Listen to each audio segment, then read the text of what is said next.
Good morning, everybody. We are back. The show is called TBR Solutions Sports Forum. It is myself, the Saubrey Boys, and Sheikh's Manqoba Ngwenya. Sheikh's, where you are, the picture is a little bit vivid. I don't know whether you noticed that. Okay. I'm It's not bright sure. enough, but it's like there's a mist. But leave it that way because we can see you. We can see you. Okay. Yeah, so Sheikhs, good morning. Kindly greet the viewers and then let's shoot straight to the show. Good morning to you and the listeners, Saubrey. Yeah, Sheikhs, there's quite a number of things. I want us to look at the rules for World Cup, all right? The rules have been changed for this coming World Cup. So I'll share that information with you guys to see what will be the new rules so that people know going forward what's going to happen. Remember, after the World Cup, there will be other countries adopting some of those rules. But now, the biggest news that we know that PSL, no, not PSL, SABC, we hear that they have secured the rights of showing English football. Now, you are there, as Sheikhs, you are watching. PSL does not even show almost all the games of SABC does not even show almost games of PSL. Now they secure the rights of Premier League, English Premier League. Remember, there is also there is also Bundesliga. So what's your take about the development? Yeah, I'm not sure how to take those news because I think SAPC was lacking a lot in showing our local football. So I'm not sure how if they have that capacity to show, or how many games are going to be shown from the English Premiership, and or how they are going to do things. But I would have hoped that they will cover more of the PSL games, and broaden our brand of football to everybody in the country. Um, um, I thought that they'd be able to do that, because a lot of people were starving from watching the PSL in itself. But anyway, congratulations to the SAPC, and let's hope that yeah, they can give us a better product also for the PSL. Look, there's nothing wrong to show more even games for the Premier League or Bundesliga, but charity begins at home. Remember, our people, they rely on SABC because of the public mandate. So now they don't even see it on the public platform. Well, they see some of the games, but as compared to SuperSport, yeah, we know that the rights are being given to SuperSport or DSTV, and we know in terms of the naming rights also maybe bring some kind, but they're showing it already. If there was a problem in terms of the naming rights, DSTV showing on SABC, it could not be shown. But I don't know what was the thinking behind to show, English football, unless they show English football when we don't see our local football, all right? And when they play at night, maybe. Remember, at some point in our stage, we used to have local football at the same time Champions League during the week. I don't have a problem with that, but that's my view. I don't know you out there as a member of the public, what's your take? Sheikhs, we saw that Benny McCarthy has been appointed as the strikers coach at Man United. It was nice seeing him with Quinton Fortune. and then former players from Cape Town, and then yeah. So what's your take about that? Yeah, Pasovri, I think it's good. It's good that a big team like Man United is giving recognition to Benny McCarthy. You know, Benny has achieved a lot as a football player in world football. He's won the Champions League with Porto. I remember he scored twice against Man United. There's that historic game where he scored twice, and Man United scored the one goal with Quinton Fortune. Mm, mm. And That was one of the most memorable. Yeah, it was one of the most memorable games for South Africa. You know, having two representatives in the UEFA Champions League. So Benny has made his name, and it's good to see that he's being recognized as a top striker who can help the other strikers at Man United. well, it was also nice to see Sandy Lezungu's brother congratulating Benny McCarthy, because when I saw that, I said, where is Sandy now? When Benny has been appointed at Man United, because that's a milestone. And then remember, we are the big R, standing for all the positive R words, all those words that start with the letter R in English. One of them is a relationship. And we understand that Benny, because he still has that relationship with Ajax, people like Eric Hangten. So that's how everything came into fruition. And then he's still helped by Rob Moore, and then as his business manager. So yeah, so those are some of the things that really contribute. And now we know that the other thing that I want us to talk about, we saw that Pirates has appointed the young man Mayela as the captain. Remember, we are talking Pirates here. Pirates, Chiefs, Mamelodi Sundowns, these are big teams. And then what's your take about Mayela has been appointed as the next coach? I don't know whether that's the final decision or they are contemplating, whether it's a final decision or contemplating. But what's your thinking about Mayela as the captain? He was going to follow on the footstep of Happy Jele, a whole lot of great players who were coaches, who were captains there. I think even Shakes Mashaba at some point was a captain at Orlando Pirates. So what's your take? Yeah, I mean it's good for the young man to be given a responsibility like that in a big team like Orlando Pirates. After Happy Jele has captained the team for so long, and now he has left, it gives an opportunity to the young man Maela.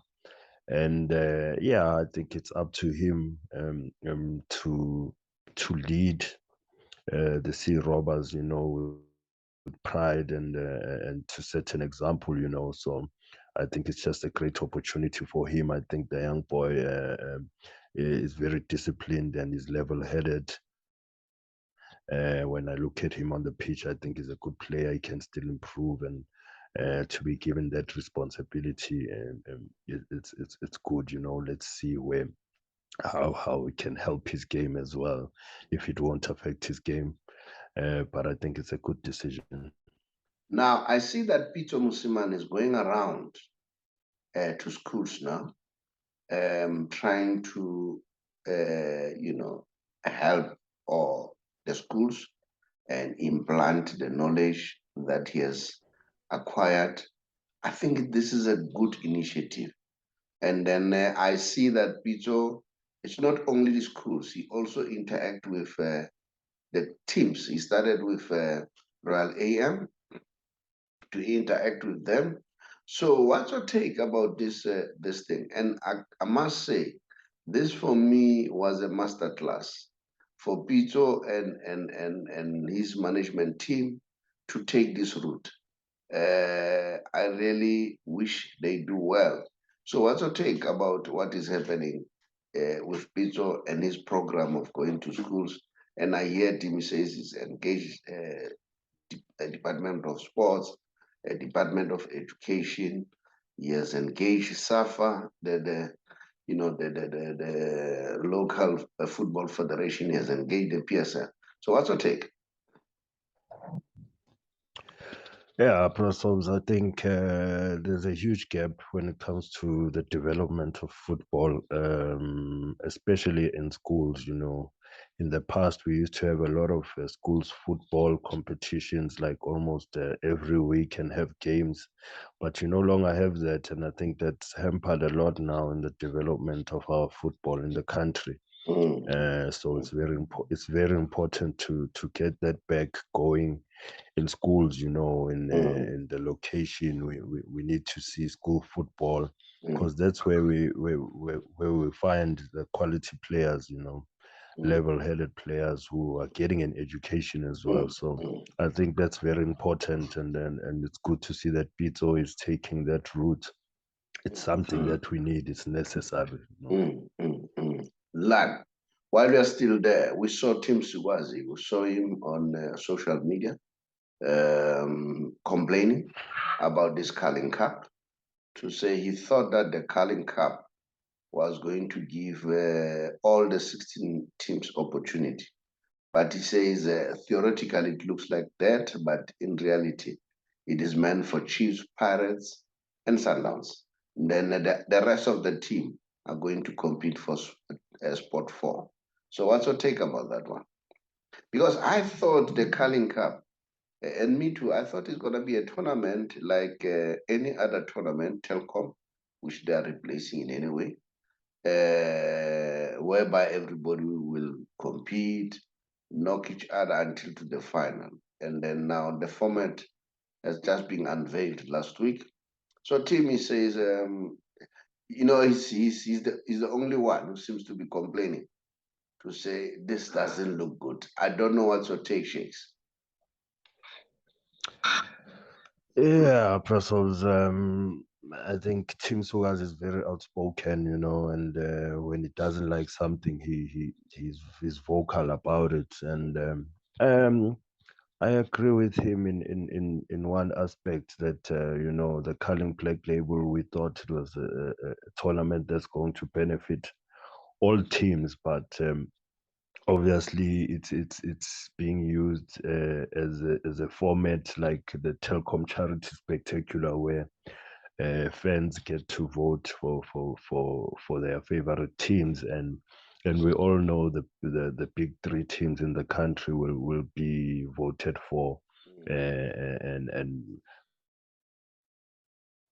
The maybe rest. the fourth team would be the one where the rest will compete for. But we know the three teams that will be voted for to be in that Carling Black Label. So yeah, I guess other chairmen will feel hard done by, you know, your likes of Amazulu and all the other teams. And then we will see what's going to happen. And I hope this matter, as Tim Sukazi has come out, it will be discussed by the PSL authority, and let them discuss, let them engage each other, so that everything is seen as the ground is being leveled. Now, those are some of the news that we have. Now, Sheikhs, this is the week whereby we are going to start with the league. And then, I just want to share with you here. The first game is your team, Mamelodi Sundowns. They are playing Cape Town. They are playing Cape Town City, and it's a Cape Town game. It's a city's game. So, what's your take about this? Yeah, we finally get to see the PSL Saubrey. It's been a long wait. I can't wait until Friday. The opening game, Cape Town City versus Mamelodi Sundowns in Cape Town. That's going to be a humdinger of a game. We know Cape Town City are no pushovers. Eric Tinkler is a very good coach, and playing in Cape Town is never going to be easy. But yeah, we're looking forward to that game, to see what Sundowns has in store for this season. It will be important for both teams to get a good start to the season, get that confidence going for the rest of the season. The other exciting game, it's on Saturday between Royal AM and Kaizer Chiefs. This is going to be very interesting at Chatsworth Stadium. And I see that that game is on TV. Yeah, so what's your take about that? And then I also see Orlando Pirates and Rocker Swallows at Orlando Stadium at 3 o'clock. And then having seen Swallows haven't signed much. What's your take? Are we gonna see the start of Swallows going to the relegation? Yeah, it remains to be seen. Swallows didn't sign much, but on a personal note, I'm happy my nephew got to play at Loftus against Sundowns in a friendly game against Sundowns for Swallows. So there's hope that he can be given a first team contract and play. So the game against Orlando Pirates and Swallows, it's a Soweto derby at Orlando. It's a big game, when you look at the two teams from Soweto. Let's hope that they can give us the quality on the fields, and then Swallows can really give Pirates a game, and let's see if Swallows can do better this season. I'm sure they've learned something about Panyaza from last season. But like you said, the Royal AM Kaizer Chiefs game, that's a big game. It's a big start, Royal AM mean business. They've made a couple of signings. They've just won the KZN Premiers Cup. Their confidence is up there. But yeah, Kaizer Chiefs have also signed a lot of players. Let's see if those players they can gel together, this season, because it's very difficult to just start a new team. We know they've signed a lot of good players, but then those players have never really played together. So it remains to be seen how they will fare in this campaign. What about Skukune? Skukune have just signed so many players. And then I'm interested how are they going to shape up. I don't know. What's your take? Do you want to say something about that? Yeah, well, Sikukune have also shown that they mean business, because they've signed a lot of quality players. It was necessary for them to compete. They've signed all those players. They are looking like a strong team. It also remains to see if they will gel in time, as players. But in terms of the quality, they've done well to sign good quality. They'll be up against the Maritzburg United, who have one of the best coaches for me in the PSL. I think John Maduga is one of the best coaches, and he always marks his footprint when he gets to a team. So I know that it's going to be a tough one for Sikukune away from home in Maritzburg. Yeah. Yeah. Now let's look here. Let's go overseas. We know that what's the name? Cristiano Ronaldo. We had news that after the game, no, not even after the game, he was substituted. He started the game, and then he left earlier than the rest of the players. What's your take about that? For Cristiano, the star of Man United, the star in England, leaving earlier than all other players. So, what's your take? What does you a player, if your star player happened to do that, or had it happened during your time, whereby a player wasn't happy naturally? I'm not saying wasn't happy, but he leaves earlier than that. And what is it gonna cost in terms of the relationship between him and the coach, Eric Hengter? Not only that, between him and the other players, because players are going to look at Hengter. How does he respond to what Cristiano Ronaldo did?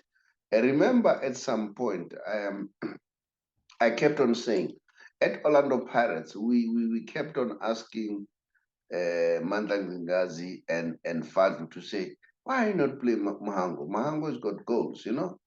And then finally, Fadlu came out, let the cat out of the bag. He just said, a player is not selected because he's playing well. Some criteria are being applied. Arriving early at the gym, being disciplined is part of those. And then your attitude, and then how do you arrive at what state, you know? So by listening to that, we could hear that, okay, that is why after that, no one asked him that question again. No one asked them that question again to say what happened to Mahango. So it was clear that probably the player was ill-disciplined.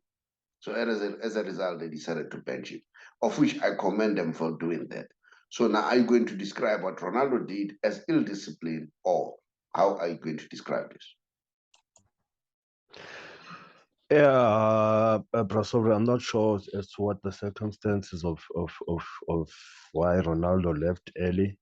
You know, we know Ronaldo is a disciplined player. I mean, every soccer player talks about Ronaldo as one of the most disciplined players. So I wouldn't associate him with somebody who's ill-disciplined who just does anything he wants, you know. But of course, we know that he is not happy playing for Man United, who are not in the Champions League. You know what is funny, Shakes? So unfortunately, I don't know the. Yeah. What is funny is we never heard Man United coming out to issue a statement. All right. So if Man United could have said, no, we gave him the permission. All right. So up to this point in time, before I come and do the show, we haven't heard anything. You understand? Yes. So for me, if Man United hasn't said anything, it means that also they are not happy about what is unfolding. What would be your attitude? Let's say you're in Man United. What would be your attitude? Are you going to say, hey, guy, chief, maybe you better leave because it's clear that you don't want to be with us? But unfortunately, part for Ronaldo, no one is prepared. No one wants him. I don't know. What's your take? Yeah, we know that he's not happy playing for a team that's not in the Champions League, but then exactly, Saubrey, there are no takers for him. So I think it would be wise for him, you know, to just show professionalism, because now this could all turn for him. He can't go anywhere, and then the supporters will also turn against him at Man United now. That would be a double tragedy for him. So I think he's a smart, intelligent player, one of the best in the world. So he should conduct himself in a manner where he's doing himself a favor, you know, and not trying to get the fans against him. So I think all these antics that are happening now are just going to make things worse for him. Yeah, no, it doesn't look good at all. It doesn't look good at all. Yeah, we know that Barcelona, not Barcelona, what is this thing? Paris Saint-Germain, they've won the trophy, this champions for 2022. And then they were playing against Nates. They won 3-0. And I think it was 4-0, if I'm not mistaken. Messi scored the first goal. Neymar scored 2 brace. The first one was a cracker, a free kick. When everybody thought that Messi would take it, Neymar took it, a brilliant free kick. And then Ramos also scored a very brilliant back heel of the goal. So Messi's got another accolades in his name. So the man is continuing to break the records. Now, Sheikhs, while we are still there, let me give you the news for World Cup. 6 rules have been changed, 6 or 5, if I'm not mistaken, according to the new rules this coming World Cup. Remember, in the past, they would allow about 35 players to stand a chance to be selected for the World Cup. So they've increased that number to 55. And then the final number will be 26. Remember, it was 23 before, so it will be 26. And then they've also included a technology, offside technology, and then which is good. And over and above, that's the second point. Over and above, they've also included that there'll be female referees, okay? 3 female referees and also 3 female assistants referees. And then they allow 5 substitutes for the teams, but they say if they go for extra time, they will allow more. This is quite exciting. So now, if they allow more, if they go for extra time, football is evolving. And now, for me, this is a new innovation because we're worried that the players are getting tired. They're playing too many games. And then remember, even the players, we know in the past, they would allow only 2 substitutes. And now the players, even if they're on the bench, they know they stand a chance they'll play. What's your take about this? Do you think the league around the world, the local leagues around the world, they should adopt this? Yeah, Prasobs, the game is evolving, like you said, and constantly we need those improvements, and women referees, yes, we are moving to a stage where we want everybody to get the equal pay as well. So why not also give the women an opportunity to be refs at the highest level in the World Cup? So I think all these changes are welcomed. In our football, we need to see the game moving in that direction where there's no gender, there's gender equality, and yeah, and it's important to get the quality of the game going as well. So the more substitutes there are, then the better the quality. We're not seeing tired players only on the field. So I think it's good innovation to get the more substitutes going, because we play so many games in a season, and just to have 3 substitutes, I think it's better that it's 5 substitutes, and then the guys on the bench, they have that opportunity to know that they can come in. Now, the substitute is already happening in our football, but they've added an element of, say, if they go to extra time, they will add other players. Another player, yeah. So which is quite good, because even if you're on the bench, you stand a chance, you can play. And then the other thing is the ball. They've put some technology. I think it's a bit of a camera or technology or something, which will detect the offside. All right, this is new. Remember, it was goal technology. Now it will detect the offside. What's your take about this? Yeah, well, Prasobs, as long as doesn't change the game too much, as long as the ball doesn't change direction when you kick it, it still feels the same way. But yeah, we all want the game to be fair. So as long as it can be as accurate as possible and fair, then so be it. Sheikhs, let's move on to the Messi special. The man is continuing to break records after records. And then this is what Mbappe said about him. He said, you know what, I like this man, his humility. He says this man, he's a megastar, but he doesn't talk about himself all the time. He talks about other players, and he talks about us as a team. Then he said, you know what, this changed my mind. I saw something which was shown on social media after they played with dates. I don't know these people who are bodyguards, how sometimes behave like, the way they behaved. There was the young man, very young, like maybe 6-year-old or 7-year-old. You know, the boy was rushing for Messi, and these guys were handling him like they were handling an adult. So Messi stopped, said, "No, allow him, let him come." And the boy wanted nothing else. He wanted to take a selfie photo, you know. And then he stopped those guys, said, "Allow the boy to come, let him take the selfie photo." And when you hear about Messi that PSG, they want to extend his contract. They want to give him another 2 year after next year. And then we know that Laporte has already indicated that he wants Messi to come back. And we know that Messi and Xavi, they say they talk almost now and again. They share via social media and everything. Xavi's Messi's friend. They want him back. And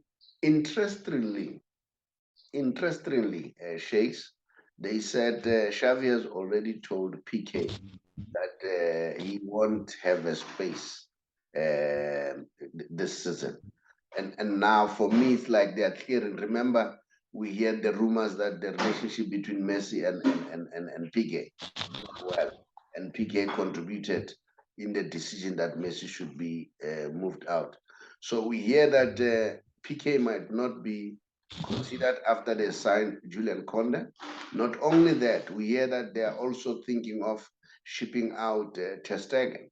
Remember, Ter Stegen also had those difficult relationship with Messi. So it looks like they are serious. They want him back. And he said, "Look, give me a chance. I want to play the World Cup. I'll decide after the World Cup." What's your take? Shakes, are you there?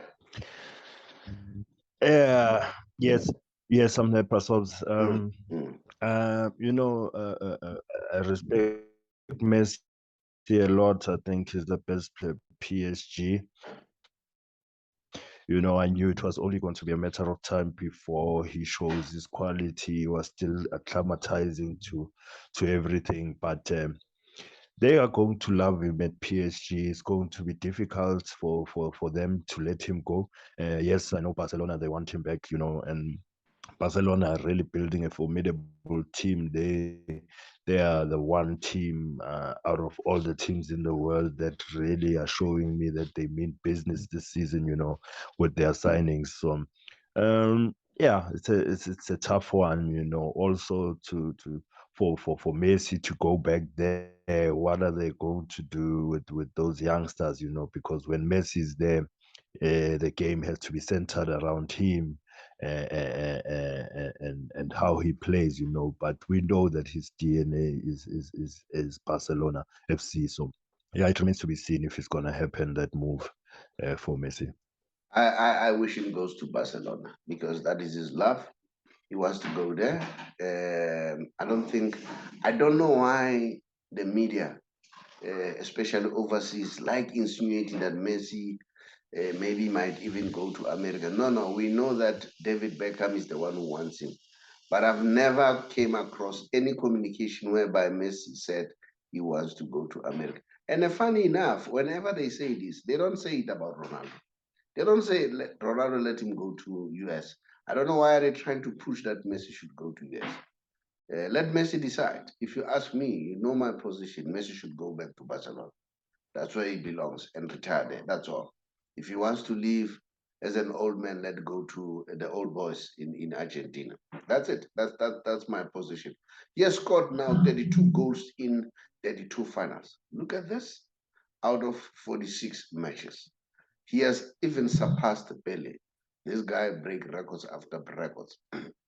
Pele has got about 31 goals in all finals. So this man has played 32 finals, has scored um, uh, um, 32, all right, out of 46 games. So that's another record. That's the message special for tonight, for this morning. And then the Sheikhs, thank you very much for being available for the show. I really appreciate. And then yeah, and then bid the viewers farewell. Sheikhs. Thank you very much, Prasols, for having. Yes, Prasols, thank you very much. thank you for having me on the show, and thank you to all our viewers. Yeah, thank you very much for availing yourself. I really appreciate, Shakes. Much appreciated. Thank you.